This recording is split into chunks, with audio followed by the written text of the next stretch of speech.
প্রার্থনা কিভাবে করা উচিত এই দুটি কাহিনী মন দিয়ে শুনলেই আমরা বুঝতে পারবো এবং আমাদের প্রার্থনার পদ্ধতি পাল্টে ঈশ্বরের কাছে নিজেদের প্রার্থনা করব, যাতে করে ঈশ্বরের করুণায় সত্যিই আমাদের জীবন পাল্টে যাবে।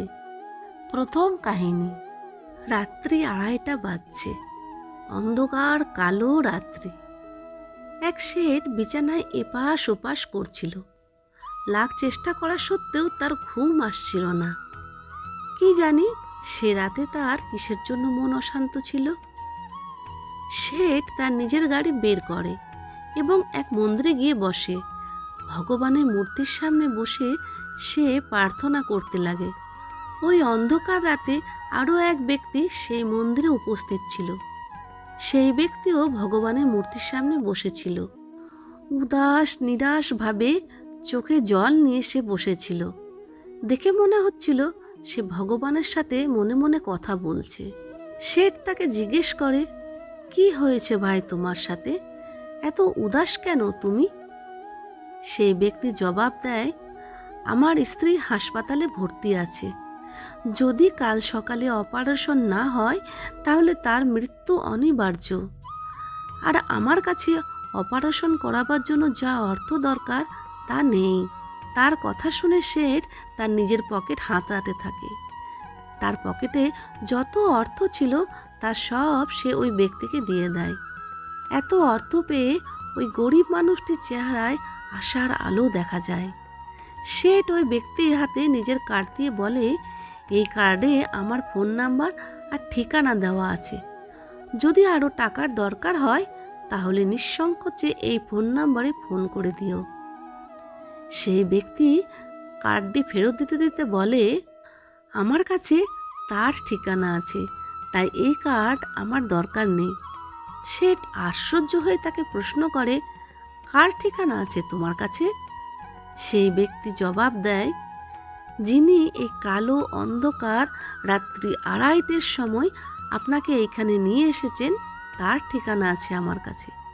একবার তার উপস্থিতি অনুভব করুন, তিনি সর্বক্ষণ আমাদের সাথেই আছেন। এ কথা বিশ্বাস করে দেখুন, দেখবেন তারপর আপনার কারোর ঠিকানার দরকারই পড়বে না। বন্ধুরা, এই কাহিনীর মাধ্যমে আমরা এই শিক্ষায় পাই যে ঈশ্বরের উপস্থিতির বিশ্বাসী তোমার হৃদয় থেকে প্রার্থনার রূপ নিয়ে বেরিয়ে আসবে।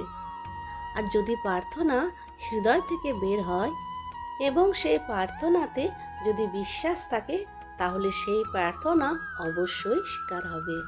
শুধু তোমার প্রার্থনাতে সেরকম ছোট শিশুর মতো ভরসা থাকা চাই। যেমন কোনো শিশুকে তার মা যখন হাওয়াতে ছুঁড়ে দেয় তখনও সে হাসতে থাকে, সে ভয় পায় না, কারণ সে জানে তার মা তাকে কখনোই মাটিতে পড়তে দেবে না। নিজের প্রার্থনাতে সেই রকম শিশুর মতো সরল বিশ্বাস নিয়ে এসো। যে প্রার্থনা বিশ্বাসে ভরপুর থাকে সেই প্রার্থনা একটি মানসিক ছবি তৈরি করে দেয়, যাতে তোমার মন রচনাত্মক রূপে প্রতিক্রিয়া করতে শুরু করে দেয়। কথায় আছে না, যা তুমি মন থেকে পেতে চাও পুরো ব্রহ্মাণ্ড সেই জিনিস তোমাকে দেওয়ার জন্য সাহায্য করবেই। ঈশ্বর বলেন, যা চাও তাই পাবে, খোঁজো আর তুমি পাবে, খটখটাও আর তোমার জন্য দ্বার খুলে যাবে। তোমাকে পুরো বিশ্বাসের সাথে প্রার্থনা করতে হবে, পুরো বিশ্বাসের সাথে ঈশ্বরের কাছে চাইতে হবে, তবেই তোমার সব কিছু মিলবে। প্রার্থনা করা একটি মানসিক কর্ম, কিন্তু বিশ্বাস সেই মানসিক কর্মকে মানসিক ছবিতে বদলে দেয়। সেই সব জিনিস যা তুমি ঈশ্বরের কাছে চেয়েছো তা তুমি পেয়ে গেছো, এটাই অনুভব করো এবং তোমার সেই জিনিসটা পেলে কতটা আনন্দ হবে সেই মতো ততটাই আনন্দ প্রকাশ করো। আর ঈশ্বরকে সেই সব জিনিস দেবার জন্য ধন্যবাদ জানাও, তবেই প্রার্থনা পূরণ হবে। ঈশ্বর তবেই সে প্রার্থনা স্বীকার করবেন, তোমার ইচ্ছে পূরণ করবেন। কথায় আছে, একটি ছবি 1000 শব্দের সমান হয়। দ্বিতীয় গল্প। কোনো এক সময়ের কথা, রামপুর নামে একটি ছোট্ট গ্রাম ছিল। 4 বছর ধরে সে গ্রামে বৃষ্টির ছিটে পড়া দেখা যায়নি। ধরিত্রী খরাতে ছটফট করছিল, মানুষজনের অবস্থাও বেহাল হয়ে পড়েছিল। গ্রামের সব লোক ঈশ্বরের কাছে প্রতিদিন প্রার্থনা করত, হে ঈশ্বর, বৃষ্টি দাও প্রভু, ধরিত্রী শুকিয়ে যাচ্ছে, ধরিত্রী মাকে শীতল করো ঈশ্বর। একদিন ওই গ্রামের এক কৃষক রামু তার পরিবারের সকলের সাথে প্রার্থনা করতে বসে। প্রার্থনাতে তার স্ত্রী, 6 বছরের মেয়ে মুনিয়া আর 4 বছরের ছেলে রাজা সামিল ছিল।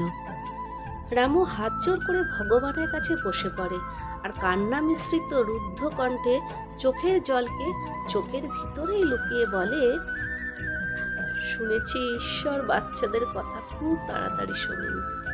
চলো আজ আমরা সবাই মিলে ঈশ্বরের কাছে বৃষ্টির জন্য প্রার্থনা করি। সবাই নিজের নিজের মতো প্রার্থনা করতে শুরু করে দেয়।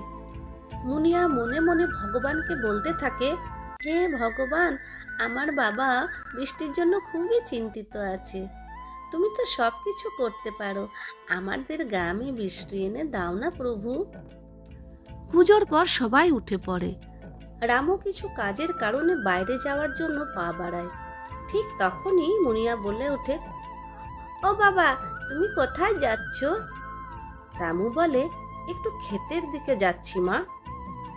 মুনিয়া বলে, বাবা দাঁড়াও, সঙ্গে করে ছাতাটা তো নিয়ে যাও। মুনিয়া দৌড়ে বাড়ির ভিতর থেকে পেরেকে টাঙানো ছাতাটা বাবাকে নিয়ে এসে দেয়।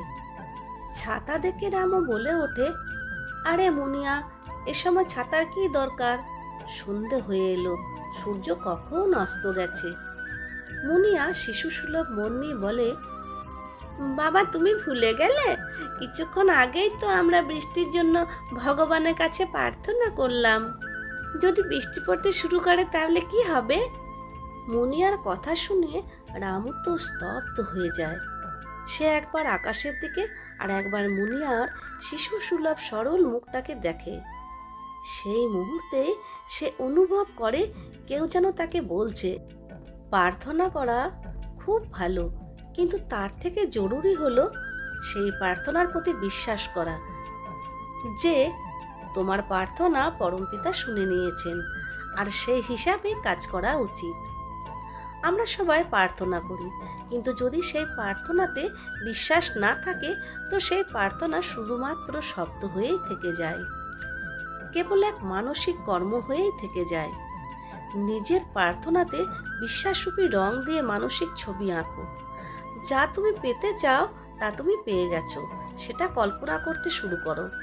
তাহলে দেখবে তোমার প্রার্থনা সফলতা অর্জন করতে শুরু করেছে, আর তুমি যা চাইছো ঈশ্বর তোমাকে তাই দিচ্ছেন। আবার দেখা হবে বন্ধুরা পরবর্তী ভিডিওর সময়।